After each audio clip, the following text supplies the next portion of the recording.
और 5वीं, 7वीं और 15वीं लोकसभा में हिमाचल प्रदेश के मंडी निर्वाचन क्षेत्र का प्रतिनिधित्व किया।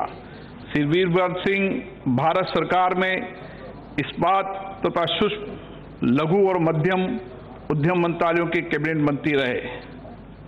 पर्यटन और नागर विमानन उपमंत्री तथा उद्योग राज्य मंत्री रहे। एक सक्रिय सामाजिक राजनीतिक कार्यकर्ता श्री वीरभद्र सिंह 6 कार्यकाल के लिए हिमाचल प्रदेश के मुख्यमंत्री रहे। वे हिमाचल प्रदेश विधानसभा में विपक्ष के नेता भी रहे। श्री वीरभद्र सिंह का निधन 87 वर्ष की आयु में शिमला में 8 जुलाई 2021 को हुआ। श्री नित्यानंद मिश्र 7वीं और 8वीं लोकसभा के सदस्य थे, जिन्होंने ओडिशा के बोलिंगर संसदीय निर्वाचन क्षेत्र का प्रतिनिधित्व किया। श्री नित्यानंद मिश्र का निधन 93 वर्ष की आयु में भुवनेश्वर में 22 जुलाई 2021 को हुआ। प्रोफेसर गोपाल राव मयंकर 9वीं लोकसभा के सदस्य थे, जिन्होंने गोवा के पणजी संसदीय निर्वाचन क्षेत्र का प्रतिनिधित्व किया। वे लोक सेवा समिति और गैर सरकारी सदस्यों के विधेयकों तथा संकल्पों संबंधी समिति के सदस्य थे। इससे पूर्व मयंकर गोवा, दमन और दीव विधानसभा के सदस्य थे। वे गोवा, दमन और दीव सरकार में मंत्री भी रहे। प्रोफेसर गोपाल राव मयंकर का निधन 87 वर्ष की आयु में पणजी में 22 जुलाई 2021 को हुआ। श्री सुदर्शन राय चौधरी 9वीं और 10वीं लोकसभा के सदस्य थे, जिन्होंने पश्चिम बंगाल के श्री रामपुर संसदीय निर्वाचन क्षेत्र का प्रतिनिधित्व किया। श्री चौधरी पश्चिम बंगाल विधानसभा के सदस्य रहे। वे पश्चिम बंगाल सरकार के उच्च शिक्षा मंत्री भी रहे। श्री सुदर्शन राय चौधरी का निधन without denting the thrust of the issue to be discussed. It happened yesterday too, and the chair has been doing it for a year.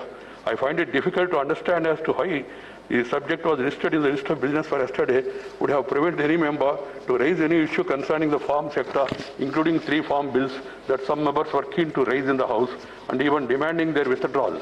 Yesterday was a golden opportunity for the concerned members to have gone on record with their positions on all issues relating to the right of the farmers.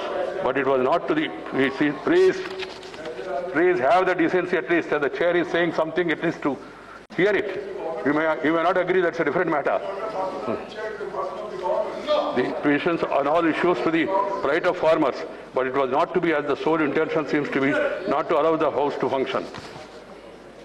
Sir, 35 bills have been passed. Right at the start of the proceedings of the House yesterday, I have cautioned them not to take up the listed discussion on farm sector. And then,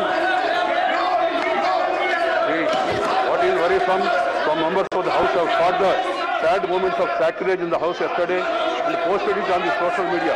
By doing so, they only ended up showing the people to the extent which this August House can degenerate to the newfound competitiveness and aggressive disruption by some sectors. I was very sad. I am deeply anguished, and also the nation also is anguished.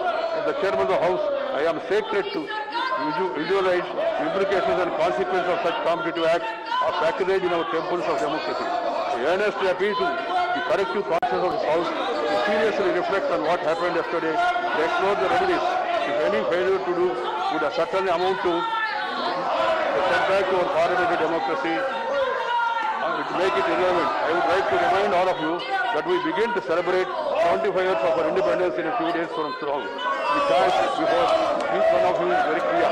Either to be best parliamentarian or the worst disruptor. The choice is yours. And I am told that some people have complained about not showing this in the Rajya Sabha. I don't know why Rajya Sabha TV is not showing. This also can be shown. I have no problem. I don't want to run the House like this. I am adjourning the House to meet at 12 a.m.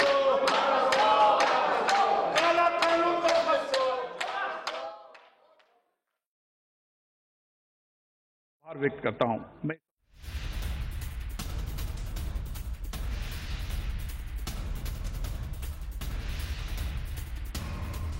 तो कल की घटना की कड़े शब्दों में निंदा की वेंकैया नायडू ने। सभापति ने कल की घटना की निंदा की। आज भी शोर शराबा चल रहा था राज्यसभा में, तस्वीरें हम आपको दिखा रहे थे। हाउस को एडजॉर्न कर दिया गया, फिलहाल जो कार्यवाही है उसे स्थगित कर दिया गया है। और ये कल की तस्वीरें हम आपको दिखा रहे हैं, किस तरह से ये हंगामा किया गया। और इस हंगामे पर साफ तौर पे वेंकैया नायडू ने नाराजगी जाहिर की है। टेबल पर चढ़कर नारेबाजी की गई। अड़ी सोमवार से शुक्रवार शाम 6 बजे सिर्फ TV9 भारतवर्ष पर।